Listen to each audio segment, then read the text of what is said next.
नमस्कार साथियों, NCERT class में एक बार आपका फिर स्वागत है। इस समय हम लोग एनसीईआरटी की क्लासें लगातार कर रहे हैं, जिसमें क्लास 8 की एनसीईआरटी चल रही है और एनसीईआरटी में हम लोग ज्योग्राफी का अध्ययन कर रहे हैं। इसके पहले हम लोग चैप्टर 3 पढ़ चुके हैं। आज हम लोग पढ़ने वाले हैं NCERT class 8 geography chapter number 4। Chapter number 4 जिसका नाम है कृषि चैप्टर का अध्ययन करेंगे। तो चलिए शुरुआत करते हैं आज के नए चैप्टर की।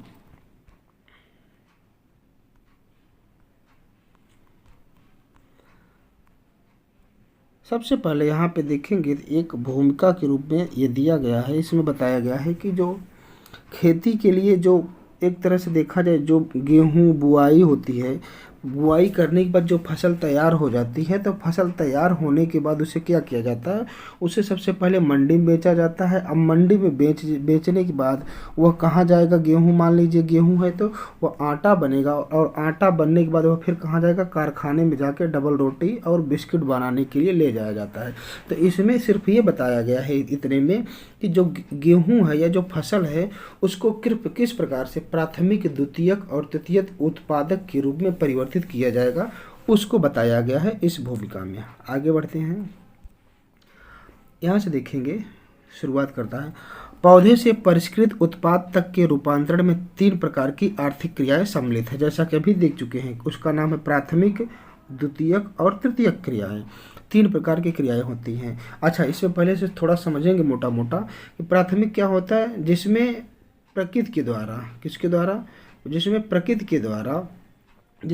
के द्वारा तैयार की जाती हैं फसलों को, जो प्राकृतिक वातावरण जहाँ तक दिया जाता है उसे प्राथमिक कहते हैं। उसके बाद मशीनरी के द्वारा जो उसे तैयार करके फिर उसे मार्केट में बेच दिया जाता है, वो द्वितीयक हो जाता है। और तृतीयक में क्या होता है, दोनों क्रियाओं जब सम्मिलित रूप से जब उसे उपभोग के लिए तैयार कर दी जाती हैं, सेवा के लिए तैयार की जाती है, तो तृतीयक हो जाता है। अभी और दूसरे शब्दों में भी देख लेते हैं। प्राथमिक क्रियाओं के अंतर्गत उन सभी क्रियाओं को शामिल किया जाता है जिनका संबंध प्राकृतिक संसाधनों के उत्पादन और निष्कर्षण से है। मतलब जो प्राकृतिक साधन के रूप में जो प्रयोग किया जाता है फसलों के लिए, वह प्राथमिक हो जाता है, प्राथमिक क्रिया हो जाती है। जैसे कृषि, मत्स्य, मछली वाला और संग्रह इनके अच्छे उदाहरण है।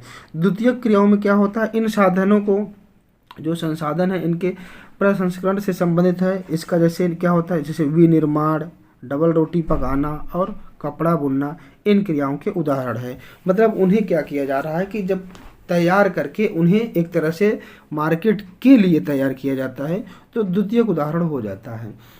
तृतीयक उदाहरण में क्या होता है, तृतीयक जो क्रिया होती है वो क्या होता है, प्रथम और द्वितीय सेवा को, द्वितीय क्षेत्र होता है उसे सेवा के लिए तैयार किया जाता है। जैसे यातायात, व्यापार, बैंकिंग, बीमा, विज्ञापन।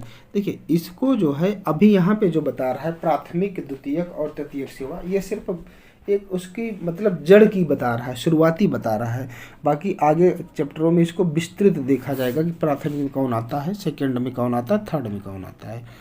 तो इस प्रकार से जो फसल होती है वह 3 प्रकारों से तैयार की जाती है, जैसे क्या बोलते हैं, प्राथमिक, द्वितीयक और तृतीयक क्रियाएं कहते हैं। आगे देखते हैं, यहाँ एक शब्द दिया, शब्द की उत्पत्ति है। एग्रीकल्चर शब्द की उत्पत्ति लैटिन शब्दों एगर या एग्री जिसका अर्थ है मृदा और कल्चर जिसका अर्थ होता है कृषि करने से हुई है। तो इस प्रकार एग्रीकल्चर का क्या हुआ, वह मृदा जिस पर कृषि की जाए वही एग्रीकल्चर का होता है। अब दिया है कृषि के बारे में, कृषि क्या होती है। अब यहाँ से शुरुआत करते हैं इस चैप्टर के बारे में। कृषि एक प्राथमिक क्रिया है। फसलों, फलों, सब्जियों, फूलों को उगाना, पशुधन पालन इसमें शामिल है। विश्व में 50% लोग कृषि से संबंधित क्रियाओं में संलग्न हैं और भारत की खुद देखा जाए तो 2/3 जनसंख्या अब तक कृषि पर ही निर्भर है। भारत में सबसे ज़्यादा कृषि होती है, अभी मैप में भी देखेंगे। यहाँ पे इसलिए क्योंकि यहाँ पर अनुकूल जो है स्थिति है, स्थलाकृति यहाँ की अनुकूल है, कृषि के अनुकूल है, जिसमें मृदा और जलवायु के लिए यह यहाँ के लिए कृषि के लिए अनिवार्य रूप से सहयोग प्रदान करती है। और जिस भूमि पर फसल उगाई जाती है कृषिगत भूमि कहलाती है। कृषिगत भूमि कौन सी होती है? जिस पे फसल उगाई जाती है वह कृषिगत भूमि कहलाती है।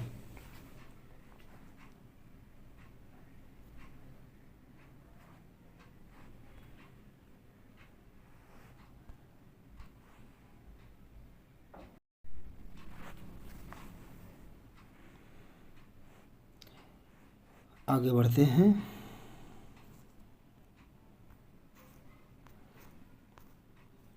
इसमें दिखाया है, ये मैप है विश्व का, इसमें दिखाया है, यहाँ पर ये दिखाया है कि जो यहाँ पे कृषि वाला क्षेत्र है उससे दिखाया गया, ग्रीन से दिखाया गया है। इसके कहने मतलब है, देखिए कि ऑस्ट्रेलिया के कुछ ही भागों में, जबकि भारत के एक बड़े भाग में कृषि का उत्पादन किया जाता है। मतलब यूरोप का ये क्षेत्र है, एशिया का इधर क्षेत्र रहेगा। अगर यूरोप का देखा जाए तो इधर बड़े भागों में, वहीं अफ्रीका के कुछ छोटे छोटे भागों में यहाँ पे, हाँ, और ये दक्षिणी अमेरिका और उत्तरी अमेरिका के कुछ बहुत से भागों में कृषि का उत्पाद किया जाता है। जो कृषि योग्य भूमि है वहाँ पे कृषि की जाती है, वो मैप में बताया है।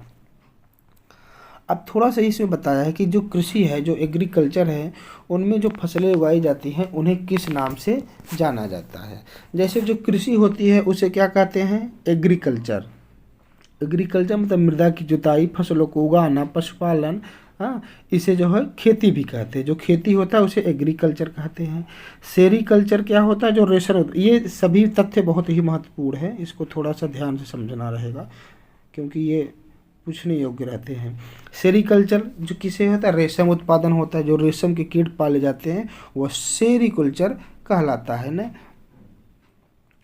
पीसीकल्चर क्या होता है? मत्स्य पालन, मछली पालन पीसीकल्चर कहलाता है। वहीं बीटी कल्चर क्या होता है? अंगूर की खेती को बीटी कल्चर। और हॉर्टिकल्चर क्या होता है? हॉर्टिकल्चर होता है जो सब्जियों का उगाना। यहाँ इसको डायग्राम बनाया है, एग्रीकल्चर, सेरीकल्चर, पीसीकल्चर, विटीकल्चर और हॉर्टिकल्चर। आगे बढ़ते हैं। कृषि तंत्र।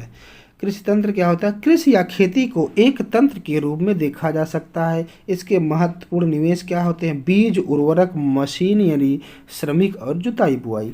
मतलब जो कृषि होती है, एक तरह से कृषि करने के लिए, कृषि को पैदा करने के लिए क्या क्या आवश्यकताएं होती हैं उसे कृषि तंत्र कहते हैं। जैसे जुताई बुआई और सिंचाई, निराई, कटाई आदि क्रियाएं सम्मिलित है। इस तंत्र को निर्गतों के अंतर्गत फसल, ऊन, डेयरी और कुक्कुट उत्पाद आते हैं। मतलब कि ये सब कृषि के अंतर्गत ही आते हैं, जो इतना चीज़ें बताया गया है। यहाँ पे एक मैप में बताया गया है कि कृषि के लिए जो निवेश किया जाता है, क्या निवेश किया जाता है, हाँ, प्रक्रम, निर्गत, उससे क्या निकलती है। तो जो निवेश करेंगे, क्या मशीनरी रहेगा, बीज रहेगा, रसायन रहेगा, हाँ, उसके बाद प्रक्रम क्या होगा? छिड़काव करेंगे और जो है फिर उसके बाद फसल तैयार होगी। अब जब फसल तैयार होगी तो फसल के लिए दो तरह से इन्वेस्ट माना जा रहा है। पहला है मानवीय निवेश और दूसरा भौतिक निवेश। भौतिक निवेश क्या है? जैसे जो फ्री में जो है मिलता है, जैसे सूर्य का प्रकाश, तापमान, वर्षा, मृदा, ढाल, ये सब फ्री मिलने वाली चीज़ें हैं, भौतिक निवेश। और जो है मानवीय निवेश क्या करता है? भंडारण, श्रम जो करता है, मेहनत, मशीनरी का प्रयोग और रसायन का प्रयोग। तो ये क्या होता है? भौतिक एवं मानवीय कृषि निवेश है जो दिखाया गया है। अब यहाँ से मुख्य रूप से देखेंगे कृषियों के प्रकार। कृषियों को प्रकार देखने से पहले ये कि यहाँ महत्वपूर्ण चीज़ है, इसको थोड़ा देखते हैं। दिया है, रोचक तथ्य में दिया है। इसमें क्या दिया है? जैविक कृषि इस प्रकार की कृषि में रासायनिक खादों के स्थान पर जैविक खाद और प्राकृतिक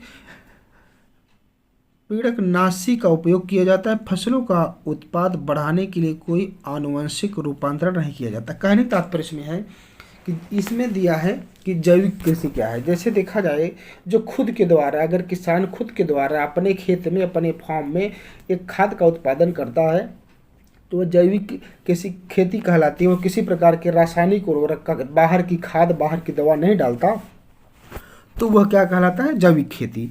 ठीक, जैसे केचुआ वाली खाद को डालना, घर की खाद डालना, तो यह क्या कहलाएगी? जैविक खेती। अब यहाँ पे देखेंगे कृषि के प्रकार। देखिए इसमें कृषि के जो अगर कई प्रकार देखा जाए तो बहुत प्रकार है, लेकिन मुख्य रूप से उसे दो प्रकारों में बांटा है। ये इम्पॉर्टेंट है, थोड़ा इसे ठीक से देखेंगे। विश्व में कृषि के विभिन्न तरीकों से खेती की जाती है। भौगोलिक दशाओं, उत्पाद और श्रम की मांग, प्रौद्योगिकी के स्तर के आधार पर कृषि को सिर्फ दो भागों में बांटा गया है। पहला है निर्वाह कृषि और दूसरा वाणिज्यिक कृषि। अब निर्वाह कृषि में कई प्रकार की कृषि आएगी और वाणिज्यिक में कई प्रकार की आएगी। निर्वाह कृषि में क्या होता है, जिसमें निर्वाह मतलब जीवन यापन के लिए कार्य किया जाए, जैसे एक छोटे से परिवार को अपने सिर्फ भोजन पालन पोषण के लिए किया जाए। वाणिज्यिक कृषि एक तरह से समझा जाए तो क्या होता है, व्यापार के लिए, मार्केट के लिए जो फसलें तैयार की जाए उसको आएगी। तो एक एक करके देखेंगे। सबसे पहले दिया है निर्वाह कृषि। निर्वाह कृषि में भी कई प्रकार की कृषि आएगी। निर्वाह कृषि क्या होती है, यह कृषि कृषक परिवार की आवश्यकताओं को पूरा करने के लिए किया जाता है। पारंपरिक रूप से कम उपज प्राप्त करने के लिए निम्न स्तरीय प्रौद्योगिकी, पारिवारिक श्रम का उपयोग किया जाता है। निर्वाह कृषि को पुनः गहन निर्वाह कृषि और आदिम निर्वाह कृषि में बांटा गया है। मतलब निर्वाह कृषि को भी दो भागों में बांटा गया है। इसमें सिर्फ घर के पालन पोषण के लिए ही खेती की जाती है, कोई विशेष टेक्नोलॉजी या विशेष चीज़ों का उपयोग नहीं किया जा सकता। तो निर्वाह कृषि में दोनों देख लेते हैं, गहन निर्वाह और आदिम निर्वाह क्या होती है। गहन निर्वाह होती है, इसमें किसान एक छोटे भूखंड पर साधारण औजारों के द्वारा, बहुत ही कम औजारों के द्वारा और अपने अधिक श्रम से खेती करता है। धूप वाले दिनों से युक्त जलवायु, उर्वरा मृदा वाले खेत में एक से अधिक फसलें उगाता है। चावल मुख्य फसलें होती हैं, अन्य फसलें भी हो सकती हैं जैसे गेहूँ, मक्का, दलहन, तिलहन भी शामिल हो सकते हैं। गहन निर्वाह कृषि दक्षिणी पूर्वी और पूर्वी एशिया के सघन जनसंख्या वाले मानसूनी प्रदेशों में की जाती है। ये इन क्षेत्रों में की जाती है गहन निर्वाह। अगर वही बात करें आदिम निर्वाह की, तो आदिम निर्वाह की खेती कहाँ की जाती है। यह कृषि चलवासी पशुचारण शामिल है। चलवासी पशुचारण क्या है, मतलब एक ऐसे पशुचारण होते हैं जो एक जगह खेती करने के बाद अपनी दूसरी जगह पर चले जाते हैं, उन्हें चलवासी कहते हैं। इसमें ऐसा भी होता है कि एक तरह से देखा जाए तो पौधों को एक जगह पे जहाँ वो खेती करते हैं उसको एक समय के करने के बाद छोड़ के चले जाते हैं। अब आगे बढ़ते हैं। स्थानांतरित कृषि क्या कहलाती है। स्थानांतरित कृषि क्या होता है, इसमें अमेजन के क्षेत्रों में सघन वन्य क्षेत्रों को उष्णकटिबंधीय अफ्रीका, दक्षिण पूर्व एशिया, उत्तरी पूर्वी भारत के भागों में प्रचलित है। ये भारी वर्षा और वनस्पति के तीव्र पुनर्जनन वाले क्षेत्रों में वृक्षों को काट कर और जलाकर भूखंड को साफ किया जाता है। तब राख को मृदा मिलाया जाता है और मक्का, रतालू, आलू, कसाव जैसी फसलों को उगाया जाता है। भूमि की उर्वरता समाप्त होने के बाद भूमि को छोड़ दी जाती है और कृषक नए भूखंड पर चले जाते हैं। स्थानांतरित कृषि को कर्तन एवं दहन कृषि के रूप में भी जाना जाता है। कर्तन एवं दहन के रूप में क्यों जाना जाता है, क्योंकि एक किसान होते क्या है कि जब फसलों को कहीं जाएंगे, एक भूखंड को, जमीन को वहाँ के जो पौधे रहेंगे उसे काटेंगे, उसे नष्ट करेंगे, उसके बाद वहाँ पे जला के वहीं पे जमीन पर ही नष्ट करके और वहाँ पे उसकी राख को उस जमीन में मिला के खेती करेंगे। लेकिन एक समय बाद क्या होगा कि उसकी जो है नमी कम हो जाएगी, तो उसे छोड़ करके और उसे वहाँ से आगे बढ़ जाएंगे। तो इसलिए इसे कर्तन एवं दहन कृषि कहते हैं। स्थानांतरित कृषि, इसमें एक पॉइंट यहाँ पे दिया है कि स्थानांतरित कृषि विश्व के विभिन्न भागों में विभिन्न नामों से जानी जाती है। सही बात। जैसे झूमिंग कृषि, झूमिंग क्या होती है, कृषि झूमिंग होती है उत्तर पूर्वी भारत में इसे झूमिंग के नाम से जाना, झूम खेती। मिल्पा मैक्सिको में मिल्पा जाना जाता है।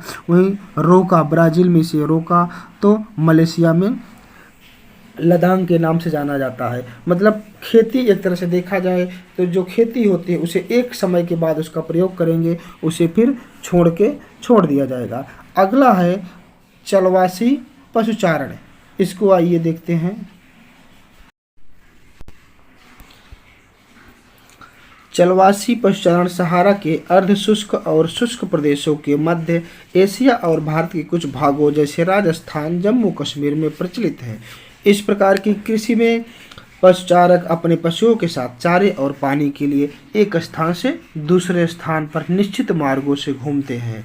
इस प्रकार की गतिविधि जलवायु बाधाओं और भूभाग की प्रतिक्रिया स्रोत उत्पन्न होती है। पशुचारक मुख्यतः भेड़, ऊंट, मवेशी या बकरियां पालते हैं। और क्यों पालते हैं? क्योंकि ये पशुचारकों और उनके परिवार के लिए दूध, मांस, ऊन, खाल, अन्य उत्पाद जो है उपलब्ध कराती हैं।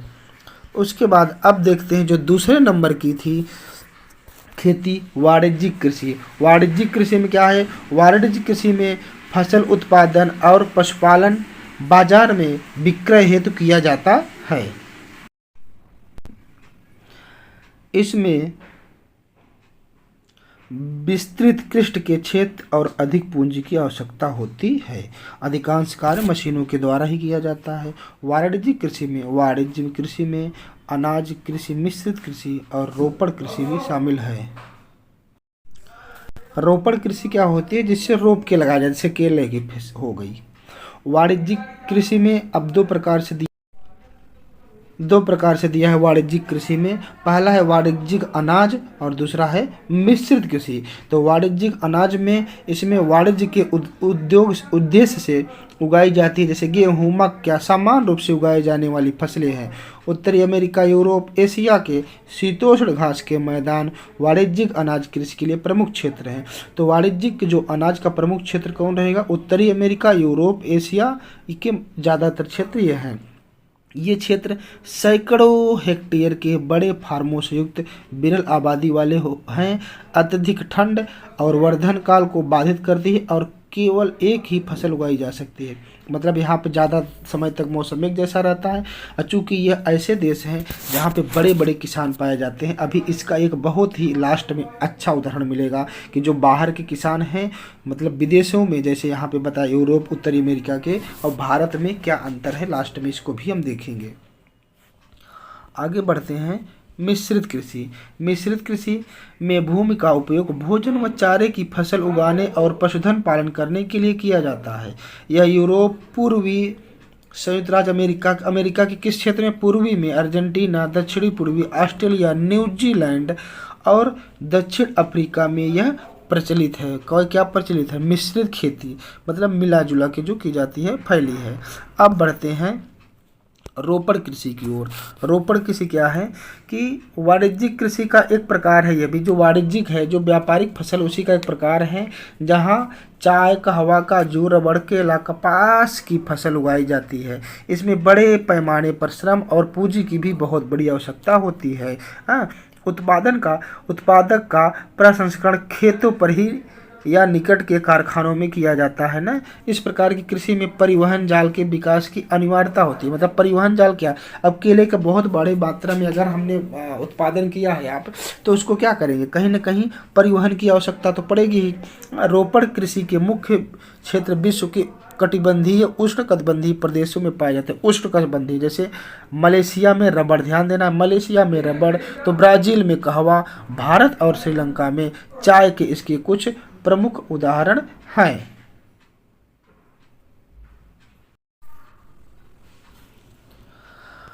कुछ मुख्य फसलों के बारे में देखिए। अब यहाँ पे बहुत सारी फसलें मिलेंगी। मुख्य फसलें तो एक एक करके देखते हैं।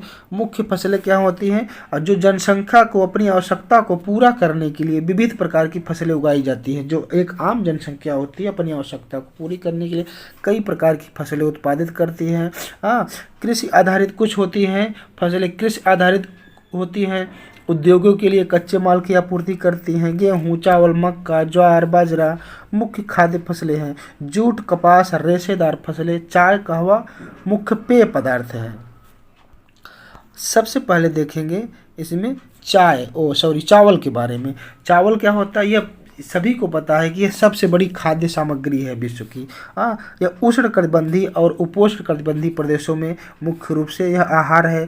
चावल के लिए उच्च तापमान, अधिक आर्द्रता व वर्षा की आवश्यकता होती है।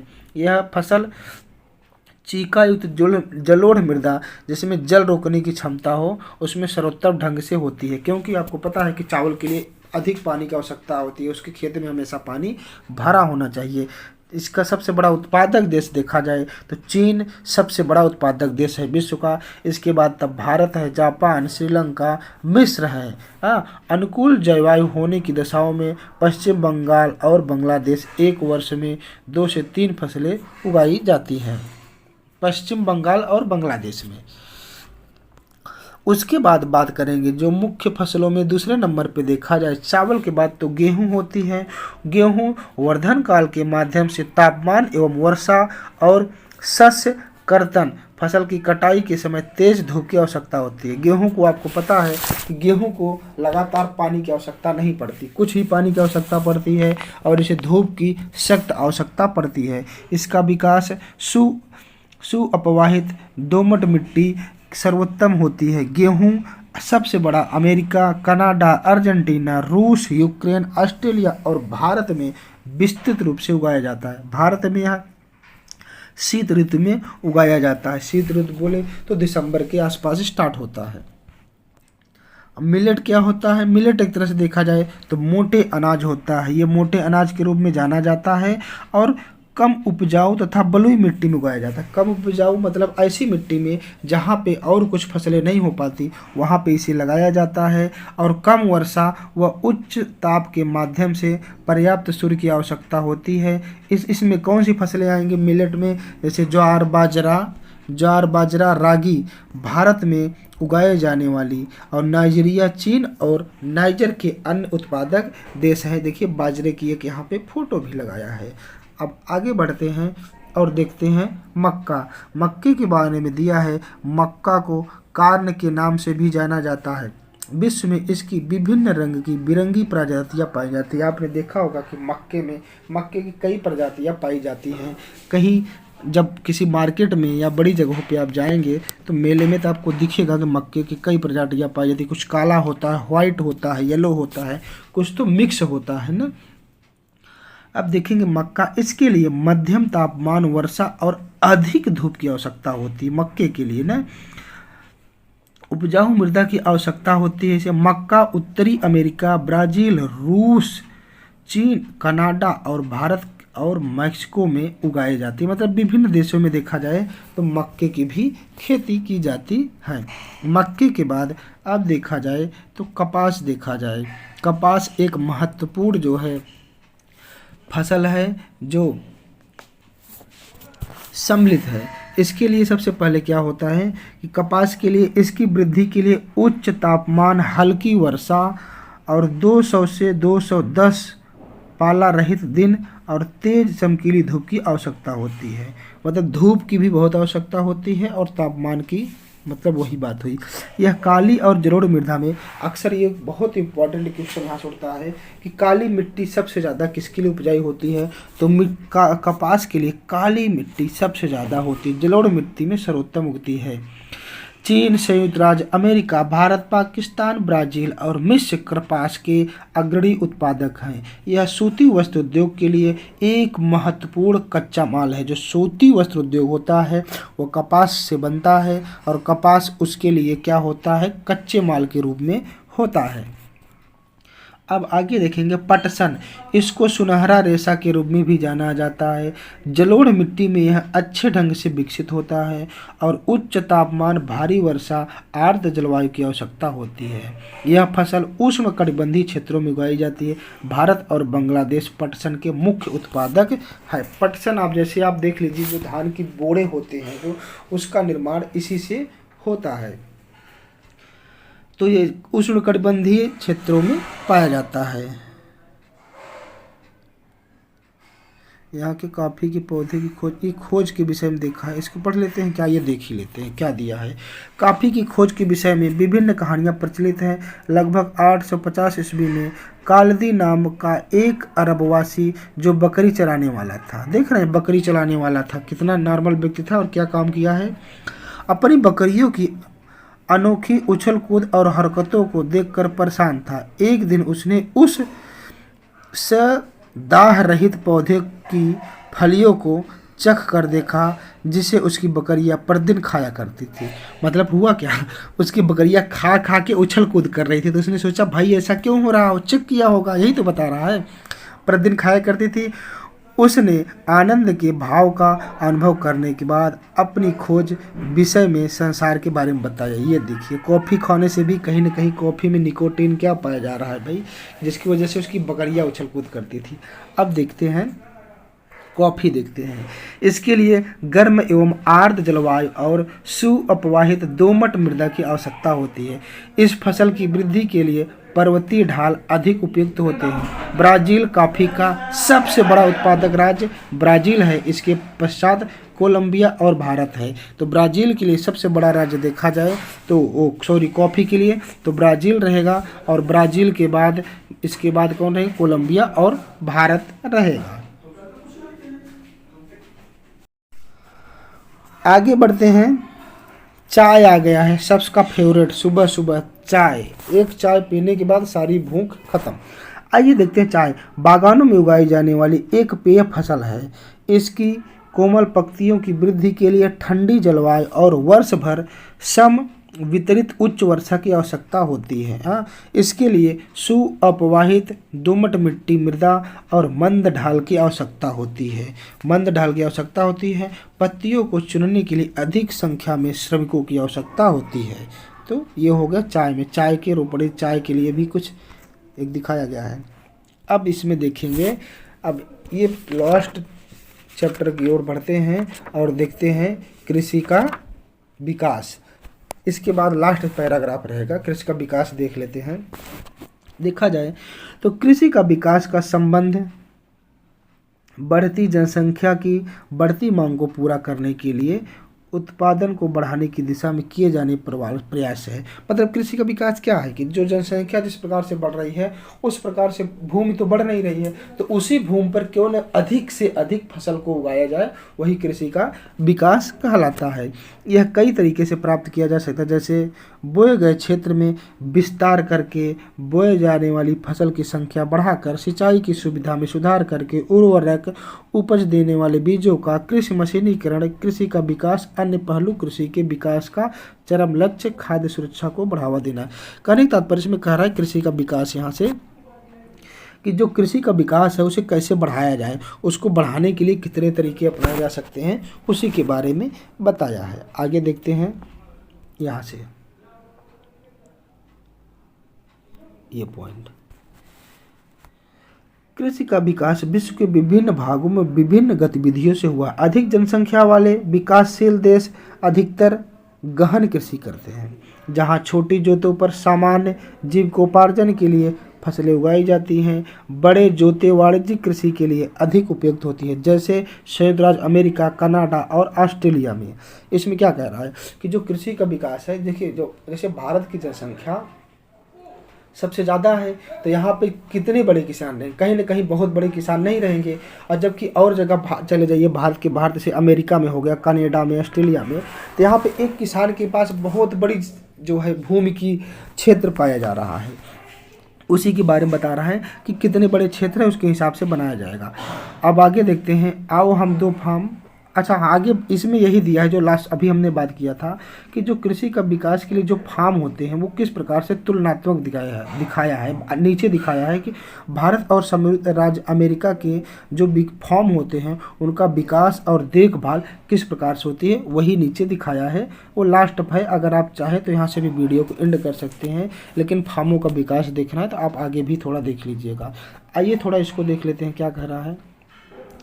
खाद्य सुरक्षा तभी बनी रह सकती है जब सभी व्यक्तियों को क्रियाशील और स्वस्थ जीवन जीने के लिए आहार की आवश्यकता और प्राथमिकता के आधार पर हर समय पर्याप्त, सुरक्षित और पौष्टिक खाद्य पदार्थ की सुविधा उपलब्ध हो।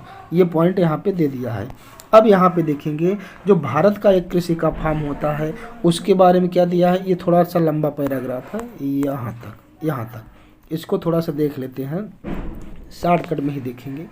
इसमें दिया है कि जो भारत के कृषि फार्म हैं, ये पॉइंट इसमें ये दिया है कि एक तरह से देखा जाए गाजीपुर में एक जो है कृषि एक छोटा सा किसान होता है, और वह किसान करता क्या है, जिसके पास 1 हेक्टेयर का एक ज़मीन होता है ना, और वह गांव का मुख्य आवास के रूप में वहाँ फसल उपजाता है और बाजार से वर्षों बाजार से वर्षों से एकांतर पर खरीदता है। क्या खरीदता है? बीज को खरीदता है। बीज को खरीदने के बाद उसको कम से कम 2 फसलें सामान्य रूप से गेहूं और चावल दालें उगाता है। और क्या होता है, अपने अपने साथियों के साथ भी यह कार्य करता है। इसको थोड़ा मोटा मोटा देखेंगे। खेती के लिए क्या, खेती के लिए और क्या करता है? खेती के लिए, जुताई के लिए क्या है, ट्रैक्टर, किसी लिए भाड़े पर ट्रैक्टर लाता है, किराए पर ट्रैक्टर लाता है। और कुछ उसके मित्र हैं जो बैलों से खेती करते हैं। और समीप में एक नलकूप है जिससे वो अपने खेत की सिंचाई के लिए भाड़े पर क्या लाता है, पानी भी भाड़े पर ला रहा है, मतलब यंत्र भी, फसल भी, सब भाड़े पर लाता है। हाँ, और उसके बाद क्या है, उसके पास भैंस है, मुर्गियां हैं, उसको दिया है। सहकारी समिति उसके जानवरों के लिए चारे, प्रकाश प्रबंधन, स्वास्थ्य, सुरक्षात्मक उपायों और कृत्रिम गर्भाधान के संबंध में भी सलाह देती है। कृषि के विविध कार्यों में परिवार के सदस्य भी उसका हाथ बटाते हैं। कभी कभार वह क्या करता है कि सरकारी समिति से बीजों की उच्च उपज वाली किस्म, मतलब अच्छी उपज की जो बीज है उसको भी लाता है। अधिकांश किसानों के पास भंडारण की सुविधा नहीं होती, इसलिए वे बाजार के अनुकूल न होने पर, जब भाई उनके पास भंडारण नहीं है, फसल तैयार हो गई और तो उसे क्या करेंगे, उसे बेचना ही पड़ेगा। और चाहे बाजार में अनुकूल उसका रेट हो चाहे प्रतिकूल, तो सुविधा के अभाव में वो विकास के लिए कुछ कदम उठाए हैं, तो उन्होंने भंडारण बनाया है। ये तो भारत की बात हो गई। अब आइए देखते हैं अमेरिका की। अमेरिका की अब जब हम देखते हैं तो इसमें क्या दिखाया गया है, इसमें दिखाया गया है कि पहले तुलना यहाँ करना बहुत ज़रूरी है। देखिए, भारतीय किसान, मैंने बार बार इसमें चैप्टर में तुलना किया है कि उसमें क्या होता है, उनके पास कम ज़मीन है। जैसे अभी देखेंगे, भारतीय किसान था जिसके पास मात्र कितना थी, 1.5 हेक्टेयर ज़मीन थी। आप सोचिए उस ज़मीन पर वो क्या कर रहा है, फार्म बना रहा है। वहीं पर आप देखेंगे विदेशों में, देखेंगे जैसे संयुक्त राज्य अमेरिका की बात करें तो उसका फार्म कितने में है, सोचिए 1.5 एकड़ कहाँ 250 एकड़, कितना बड़ा अंतर है। तो बहुत बड़ा क्षेत्र में वह किसान जो है सामान्यतः फार्म में रहता है। मक्का, सोयाबीन, गेहूँ, चुकंदर यहाँ उगाई जाने वाली महत्वपूर्ण फसलें हैं। अमेरिका में मध्य पश्चिम में आयोवा राज्य के एक किसान जो होरन, मतलब इसको देखिए, इसके 3,000 हेक्टेयर भूमि है। तो क्या हो, जब उसके पास भूमि अधिक है और उसका फार्म बहुत बड़ा है, तो वह अच्छी किस्म के बीजे लाएगा और वह सारी सुविधा अपने पास रखेगा। तो सुविधा रखने से क्या होगा, तो कहीं ना कहीं उसका जो है अधिक उससे फायदा भी वो प्राप्त कर सकता है। यही आगे सब दिया है।